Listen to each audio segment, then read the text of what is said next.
Hello friends, இன்றைக்கி ஆட்டுக்கால் பாயா தான் பார்க்க போகிறோம். ஆப்பமும் ஆட்டுக்கால் பாயாவும். இதுக்கு நான் ஆட்டுக்கால் வாங்கியிருக்கேன். அதை வந்து நீங்கள் உப்பு போட்டு மஞ்சத்தூள் போட்டு நல்லா அலசிக்குங்க. இது சுட்டு இருப்பாங்க ஆட்டுக்கால். ஸோ அது கருப்பு கருப்பாக இருக்கும், அங்கங்கே கொஞ்சம் முடி இருந்தால் இருக்கும். அதை நீங்கள் என்ன பண்ணிங்கன்னா கத்தி வச்சு நல்லா சுரண்டி எடுத்துருங்க. அந்த கருப்போ முடியோ எதுவுமே இல்லாமல், தேஞ்சது எதுவுமே இல்லாமல் கழுவி எடுத்துக்கோங்க. 2-3 டைம் தண்ணி ஊற்றி நல்லா அலசிக்குங்க. அதுக்கப்புறமா குக்கரில் வந்து நீங்கள் அந்த வாஷ் பண்ண ஆட்டுக்காலை போட்டுட்டு இஞ்சி பூண்டு பேஸ்ட்டு, இப்போ நான் வந்து குக்கர் எடுத்துக்கிட்டேன். நீங்கள் குக்கர் வந்து கொஞ்சம் நிறைய இருந்துச்சுன்னா அதுக்கேற்ற மாதிரி குக்கர் எடுத்துக்கோங்க. நான் 3 சின்ன குக்கர் தான் எடுத்திருக்கேன். அதில் வெங்காயம் தக்காளி போட்டிருக்கேன். அதுக்கப்புறமா கொஞ்சமாக துவரம்பருப்பு போட்டிருக்கேன். துவரம்பருப்பு வந்து உங்களோட சாய்ஸ் தான், ஒரு திக்னஸ் கிடைக்கும். அதுக்காக நான் கொஞ்சமாக துவரம்பருப்பு போட்டிருக்கேன். அதுக்கப்புறமா எப்பவும் போகிற மாதிரி மஞ்சத்தூள் மிளகாத்தூள்லாம் போட்டு இஞ்சி பூண்டு பேஸ்ட்டு கொஞ்சம் போட்டுருக்குங்க. இதெல்லாம் போட்டு நல்லா ஒரு 7-8 விசில் வச்சு எடுத்துக்கலாம். நாம் இப்போ வந்து தண்ணி எவ்வளோ ஊற்றுறீங்கன்னு பார்க்கும்போது குக்கர் அடியும் பிடிக்காமல் இருக்கணும். அந்த தண்ணி அதே சமயம் நிறைய இருந்துச்சுன்னா நம்ம அதை வந்து சூப்பு மாதிரி கூட எடுத்துக்கலாம். தண்ணி வரைக்கும் எடுத்து நம்ம சூப்பு மாதிரி கூட எடுத்துக்கலாம். அதுக்காக தான் வந்து குக்கர் கொஞ்சம் பெரிய சைஸ் குக்கராக இருந்துச்சுன்னா தண்ணி வந்து பொங்கி வராது. இன்னொன்று தண்ணியும் நம்ம கொஞ்சம் நிறையவே வைக்கலாம். இப்போ இதில் எல்லாமே போட்டுட்டு உப்பு கொஞ்சம் போட்டிருக்கு, தேவையான அளவு உப்பும் போட்டுக்கோங்க. போட்டு ஒரு 6-7 விசில் வச்சு எடுத்துக்குங்க. இப்போ இதெல்லாம் போட்டுட்டு குக்கர் தண்ணி ஊற்றி குக்கர் மூடி போட்டு விசில் வச்சு எடுத்துடலாம். ஆட்டுக்கால் பாயான்னும் போது நான் வந்து முந்தின நாள் நைட்டே வைப்பேன். இது என்னோடய மாமியார் ஸ்டைல். இது அப்படின்னும் போது நான் முந்தின நாள் நைட்டு தான் அவங்க வைப்பாங்க. நானும் அப்படி தான் பழகிட்டு இருக்கேன். ஸோ நானும் முந்தின நாள் நைட்டே வச்சுட்டேன். நல்லா கொதி வந்ததுக்கப்புறம் நீங்கள் வந்து குக்கர் மூடி போட்டிங்கன்னா பொங்கி வெளியே வராது. ஆனால் எப்படி இருந்தாலும் பொங்கி வரங்க, ஒன்றும் பண்ண முடியாது. என்னோடய ஐடியா என்னென்னா நல்லா கொதி வரும்போது நம்ம மூடிடுவேன். இப்போ அது மூடி வச்சாச்சு. ஸோ இந்த பக்கம் தாளித்து விட்டுடலாம். இது நெக்ஸ்ட் டே மார்னிங். நான் வந்து கடாய் வச்சுருக்கேன். கடாய் வச்சுட்டு நம்ம இப்போ கரம் மசாலா ஐட்டம்ஸ் இருக்குங்களா, பட்டை லவங்கம் ஏலக்காய் இதெல்லாம் போட்டிருக்கேன். கொஞ்சமாக பெப்பரும் போட்டிருக்கேன். பெப்பர் போட்டு நல்லா வதக்குங்க.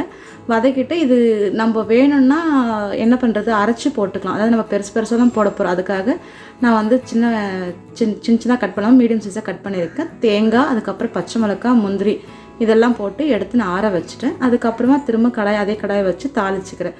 ஃபஸ்ட்டு கொஞ்சம் போட்டிருக்கேன், திரும்ப கொஞ்சம் வந்து ஏலக்காய் இதெல்லாம் போட்டிருக்கேன். நான் போட்டு தாளிச்சிட்டு பொடியாக கட் பண்ண வெங்காயம் எடுத்துக்கோங்க. இஞ்சி பூண்டு பேஸ்ட்டு போட்டு வதக்கிடுங்க. இது நல்லா பச்சை வாசனை போனதுக்கப்புறம் தக்காளி போட்டு வதக்கியிருக்கேன்.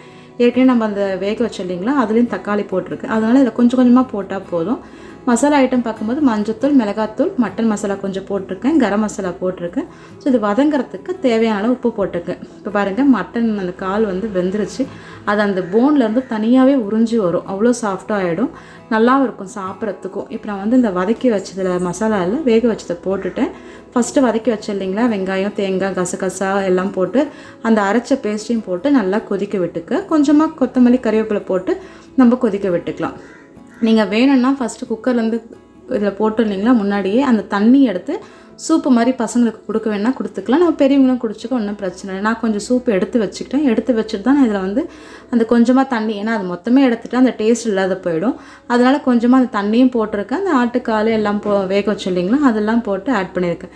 இது நல்லா கொதி வந்ததுக்கப்புறமா நம்ம கொஞ்சமாக இறக்கிறதுக்கு முன்னாடி கரம் மசாலா வேணும்னா போட்டுக்கலாம், இல்லைன்னா விட்டுடலாம். நம்ம இதை அரைக்கும் போது பெப்பர் போட்டிருக்கிறதால நல்லாவும் இருக்கும், சளிக்குனால ரொம்ப நல்லாயிருக்கும், த்ரோட்டுக்கு நல்லாயிருக்கும். இப்போ வந்து நான் ஆப்பம் போட்டு எடுத்துக்கிறேன்.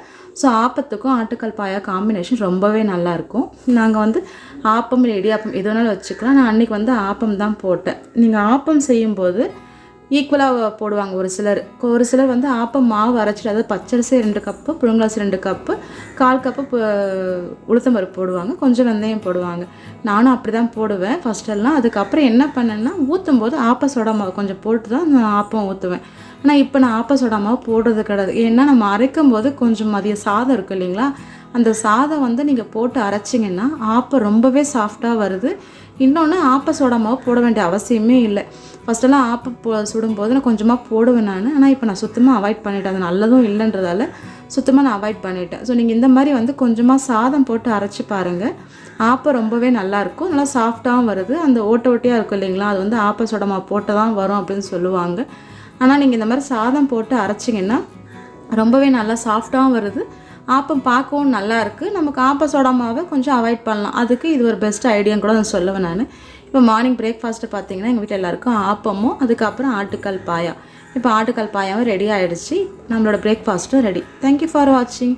என்னோடய வீடியோ உங்களுக்கு பிடிச்சிருந்தா சப்ஸ்கிரைப் பண்ணுங்கள், ஷேர் பண்ணுங்கள். தேங்க்யூ.